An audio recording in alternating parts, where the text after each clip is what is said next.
नमस्कार मित्रों। जैसा कि मैंने आपसे कहा था कि हम हमेशा किसी नए विषय के ऊपर चर्चा करेंगे, तो आज एक और नए विषय के ऊपर चर्चा करते हैं। जैसा कि आप देख ही रहे हैं कि ये समय पूरी तरह से एक तरह से कलयुग का प्रभाव भी कह सकते हैं। देश भर से चारों तरफ से जो घटनाएं आ रही हैं वो दिल को दहलाने वाली हैं। और खासकर रिश्तों के ऊपर, कहीं पत्नी ने अपने पति का खून कर दिया, कहीं पति ने पत्नी को मार डाला, कहीं सास दामाद के साथ भाग गई, और इस तरह की बहुत सारी घटनाएं। और परिवार में विघटन होना और तलाक होना अब एक आम बात होती जा रही है। ऐसी स्थिति में लोग शादी विवाह करने से डरने लगे हैं और वे यह प्रश्न भी कर रहे हैं, क्या शादी करना चाहिए या नहीं। और जो अगर करना चाहिए तो रिश्ता हमारे बच्चों का या हमारा रिश्ता किसी गलत परिवार में ना जुड़ जाए, इसके लिए क्या सावधानियां रखनी चाहिए।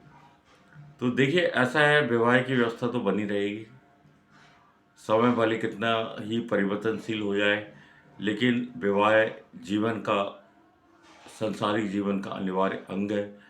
इसी से वंश चलता है और संतान उत्पत्ति होती है और जीवन चक्र निरंतर प्रवाहमान होता है। इसलिए पुराने समय में लोग विवाह को सबसे पवित्र संस्कार मानते थे। या तो आप बिल्कुल आधुनिक हो जाइए कि शादी विवाह के चक्कर में ही मत पड़िए, या फिर विवाह करते समय कुछ सावधानियों को ध्यान रखिए।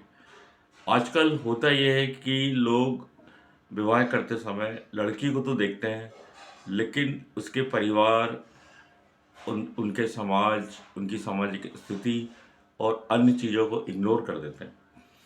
लड़की उन्हें सुंदर दिखी, लड़के को पसंद आई, उन्होंने गुण देखे, दोनों की योग्यता देखी और शादी कर दी। तो ऐसी शादी में फिर बाद में कई दिक्कतें आती हैं। पुराने समय में लोग लड़की को देखने के साथ साथ उसकी माँ को भी देखते थे। देखते से मतलब ये कि उसके गुण, अवगुण, व्यवहार, चरित्र, चाल चलन, सामाजिक व्यवहार आदि का भी अवलोकन करते थे। क्योंकि आपने सुना होगा, लाइक मदर लाइक डॉटर, यानी लड़की एक तरह से अपनी माँ का प्रतिबिंब होती है। बचपन से ही वह जो कुछ सीखती है अपनी माँ से ही सीखती है।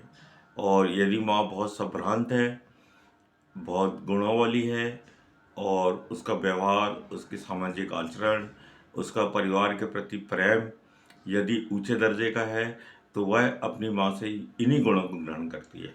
लेकिन यदि कहीं स्थिति उसकी उल्टी हो जाती है, तो फिर कई बार ऐसे परिवार से संबंध जोड़ने के बाद लेने के देने पड़ जाते हैं। तो ऐसे में पहले माँ के गुणों का भी अवलोकन करें, परिवार समाज से और दूसरी जगह से उसके बारे में जानकारी लें। और यदि आप पूरी तरह से संतुष्ट हो तो फिर रिश्ते की बात आगे बढ़ाएं। ये तो हुई एक तरह से जो विवाह अरेंज मैरिज होती है उनमें। कई बार लव मैरिज करते समय लड़के सिर्फ लड़की का रूप देखते हैं और सुंदरता देखते हैं और उससे शादी करने के लिए तैयार हो जाते हैं। कई लोगों के बीच में तो आजकल ये ट्रेंड चल रहा है कि बड़ी खुशी खुशी बताते हैं कि हमने भागकर शादी की। तो भैया, आपने अगर भागकर शादी की तो पहले ये तो पता कर लो कि जो लड़की आपके साथ भागी है, कहीं ऐसा तो नहीं है कि उसके घर में भागने का ही प्रचलन है और सारी शादियां ऐसे ही हुई हों। क्या उनका परिवार है, मामा है, चाचा है, बुआ है, दादी है और दूसरे रिश्तेदार है, या वो पूरी तरह से खानदान से अलग थलग लोग हैं। तो इसकी भी पूरी जानकारी ले लें। प्रेम विवाह हो या अरेंज मैरिज हो, दोनों स्थिति में ये संबंध जीवन भर का होता है। इसलिए आपको पहले से सावधानी तो रखनी ही चाहिए। और लड़की की सुंदरता के साथ आप उसके गुण भी देखिए कि ये बाद में आपके साथ कितना एडजस्ट कर पाएगी। 4-5 साल तो ठीक है, लेकिन ये जीवन भर का साथ होता है। आगे आपके बच्चे भी होंगे, उन बच्चों को भी संस्कार अच्छे दे पाएगी कि नहीं, ये भी देखें। जल्दबाजी में कोई निर्णय ना लें। प्रेम व्यवहार तक तो ठीक है, लेकिन शादी बहुत लंबी स्टोरी है, पूरे जीवन भर की कहानी है। एक गलत डिसीजन आपके पूरे जीवन को बर्बाद कर सकता है। अब आप लोग कहेंगे कि आप लड़की के बारे में तो इतनी बातें कह रहे हैं, लड़कों के बारे में नहीं कह रहे हैं। तो देखिए, ऐसा है कि लड़का जो कुछ सीखता है, कई मनोवैज्ञानिकों का भी यही कहना है, वह अपने दोस्तों से, समाज से, बाहरी लोगों से और स्कूल, कॉलेज, पुस्तकों आदि से ज्ञान ग्रहण करता है। लेकिन लड़कियों का जो बेसिक व्यवहार होता है, आपने देखा होगा बचपन में माँ किस तरह से साड़ी पहनती है, माँ किस तरह से बोलती है, माँ किस तरह से चलती है, वह एक तरह से पूरी तरह माँ की कॉपी करने की कोशिश करते हैं। अगर वे पढ़ लिख जाए तो हो सकता है कुछ समय के लिए वे अपनी माँ के गुणों से थोड़े अलग तरीके का व्यवहार करें, लेकिन एक समय के बाद जो उनके अंतर्मन में गुण बैठे हुए हैं वही बाहर आते हैं। यदि माँ संभ्रांत है तो बेटी भी संभ्रांत और परिवार को साथ लेके चलने वाली निकलेगी। और यदि माँ दुष्चरित्र रही या उसके चाल चलन में कोई दोष था या कुछ और खराबी थी या उस परिवार में पिता की इज्जत नहीं है, तो जिस घर में पिता की इज्जत नहीं है वो लड़की कभी भी अपने पति की इज्जत नहीं कर सकती। शुरू में भले कुछ समय तक वो इसका ढोंग करे, लेकिन वो वही सीखेगी जो उसकी माँ ने उसको सिखाया है। उसके लिए धर्म, कानून, सामाजिक व्यवस्था और सारी चीज़ें उसके माँ के कहे गए शब्द और माँ की सिखाई गई सीख ही होती हैं। इसके साथ ही साथ ध्यान ये रखें कि जिस घर से मैं आप विवाह कर रहे हैं उस घर में साला ज़रूर होना चाहिए। यदि साला रहेगा तो परिवार का बैलेंस बना रहेगा, क्योंकि उस घर में भी एक बहू है। तो जो आपकी पत्नी, होने वाली पत्नी है, बाद में जब मायके जाएगी तो सोच समझ के जाएगी, क्योंकि उस घर में किसी और का राज होगा। और यदि ऐसा नहीं होता है तो फिर आपकी पत्नी जब चाहे मुंह उठाए वहाँ डेरा डाल सकती है, और इस कारण ही बहुत सारे विवाद होते हैं और तलाक की नौबत आती है। तो आप कहेंगे जिस घर में साला नहीं है उन लड़कियों का क्या होगा? तो भैया, मैं आपके बारे में सलाह दे रहा हूँ। जिस घर में साला नहीं होगा उसके लिए कुछ और लोग दूसरे सोचेंगे, आपने थोड़ी ना उनका ठेका लिया है। आप अपने बारे में सोचिए कि आपके लिए क्या उचित है, क्या अनुचित है। शादी तो उनकी भी होगी, सबकी होती है, पर आप जो सावधानी रखने के लिए बोल रहे हैं, पुराने समय में लोग ऐसा ही करते थे। आजकल की नई पीढ़ी की एक विशेषता है कि वो ये समझती है कि पुराना सब खराब है और नया सब अच्छा है। तो ऐसा नहीं है, पुराना सब खराब नहीं है और ना ही नया सब अच्छा है। पुराने में भी कुछ अच्छाइयाँ हैं, उन अच्छाइयों को आप अपना सकते हैं। और नई चीज़ों में पुराने लोग ये सोचते हैं कि सब बुरा है, तो ऐसा नहीं है, नई चीज़ों में भी कुछ अच्छाइयाँ हैं। पुराने और नए के समन्वय के साथ ही ये समाज निरंतर आगे प्रवाहमान होता है। इसके साथ ही साथ पुराने समय में लोग ये ध्यान रखते थे कि ससुराल घर के पास नहीं होना चाहिए। और इसके साथ ही साथ कोई साली या बहन मायके में तो नहीं रहती है, ये भी ज़रूर देख लें। हो सकता है कि वो मायके को छोड़ ससुराल में एडजस्ट न कर पाई हो, और ये भी इनके परिवार की एक विशेषता हो। और जब पहली बहन एडजस्ट नहीं कर पाई तो इस बात की क्या गारंटी है कि वो आपकी पत्नी को भी एडजस्ट करने देगी। तो माता पिता तो इन चीज़ों का बहुत हद तक ध्यान रखते हैं। भाई, कई बार जो नई पीढ़ी के युवक हैं वो इन चीज़ों को भूल जाते हैं।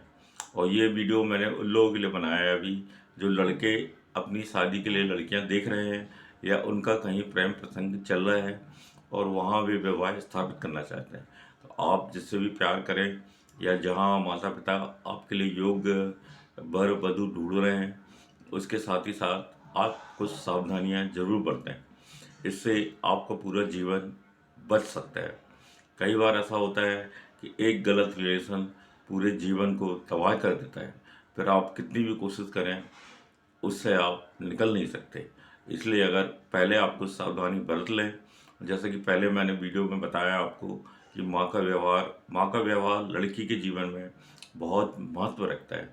एक तरह से 30-35 के बाद वह वैसी ही हो जाती है जैसी उसकी माँ है। बेसिक नेचर उसका वही रहेगा जो उसकी माँ का नेचर रहता है। जैसे यदि आपने आम का बीज बोया है तो आम का ही पेड़ होगा, और अगर आपने बबूल का बीज बोया है तो बबूल का ही वृक्ष होगा।